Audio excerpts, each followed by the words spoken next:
Hello అండి. ఇంటికి చుట్టాలొచ్చినప్పుడు అద్దిరిపోయే ఘుమఘుమలాడే చికెన్ ఫ్రై ఇలా చేయండి. ఇది బెస్ట్ రెసిపీ. త్వరగా అయిపోతుంది.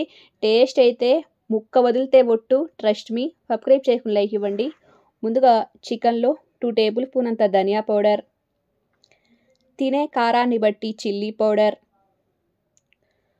1/2 టేబుల్ స్పూన్ పసుపు, 1 tablespoon pepper powder, 1 tablespoon jeera powder. ఇవన్నీ వేసుకోవడం వల్ల మంచి ఫ్లేవర్, ఘాటు ఉంటుంది టేస్ట్‌గా. తగినంత సాల్ట్ వేసుకోవాలి. సాల్ట్ కొద్దిగా చూసి వేసుకోండి. అస్సలు నీళ్లు ఏమి వేయకుండా ముక్కకి బాగా పట్టేటట్టు ఇలా బాగా మసులుకోవాలి. ఇలా అంతా కలుపుకున్న వీటిని మూత పెట్టేసి ఒక 10 నిమిషాలు రెస్ట్ ఇవ్వండి. స్టవ్ ఆన్ చేసుకొని కడాయిలో తగినంత ఆయిల్ వేసుకొని కొద్దిగా అల్లం వేసుకోండి. అల్లం వెల్లుల్లి పేస్ట్ వేసుకోవాలి ఫ్రెష్‌గా. ఇందాక వేసుకోవడం మర్చిపోయాను, సారీ. ఇది వేగిన తర్వాత ఇందులో చికెన్ వేసుకోవాలి. మంట మీడియం ఫ్లేమ్‌లో పెట్టుకొని ఇందులో నీళ్లు ఊరుతాయి కాబట్టి అవన్నీ ఎగిరిపోయేలాగా చూసుకోవాలి.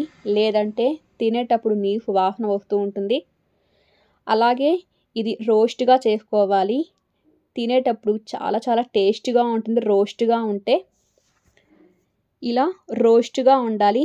ఇక్కడ చూపిస్తున్న విధంగా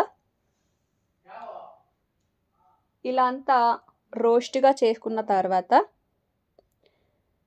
ఇదంతా తీసి పక్కన ప్లేట్‌లో వేసుకోవాలి. అదే కడాయిలో ఇంకొద్దిగా ఆయిల్ వేసుకొని సన్నగా కట్ చేసుకున్న 1 కప్పు ఉల్లిపాయ వేసుకోవాలి. ఇది కచ్చా పచ్చాగా వేయించుకోవాలి. ఫ్రెష్‌గా 2 రెమ్మల కరివేపాకు వేసుకొని మరొకసారి కలుపుకోవాలి. సన్నగా కట్ చేసుకున్న ఒక పెద్ద సైజ్ టమోటా వేసుకోవాలి. ఇదంతా గుజ్జుగా ఉడికించుకోవాలి. ఇలా అంతా ఉడికిన ఇందులో చికెన్ వేసుకోవాలి.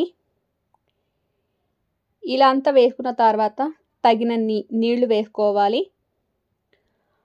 మంట మీడియం ఫ్లేమ్ పెట్టుకొని 2 నిమిషాలు కలుపుకుంటూ ఉడికించుకోవాలి. ఈ మసాలాలంతా ఈ చికెన్‌కి బాగా పట్టేసుకుంటుంది. మంట మీడియం ఫ్లేమ్ పెట్టుకోవాలి. మరి హై ఫ్లేమ్ పెట్టుకుంటే కింద అడుగంటేస్తుంది. ఇంకా ఆయిల్ అంతా బాగా పైకి తేలి ఇలా మసాలాలంతా దగ్గరికి వచ్చిన తర్వాత కొద్దిగా సోయా సాస్ వేసుకోండి. వేసుకుంటే చాలా చాలా బాగుంటుంది.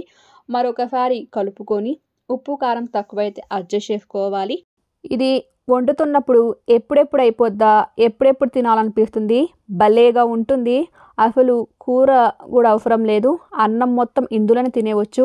తప్పకుండా మీరు కూడా ట్రై చేయండి. సబ్స్క్రైబ్ చేసుకొని లైక్ ఇవ్వండి, షేర్ చేయండి.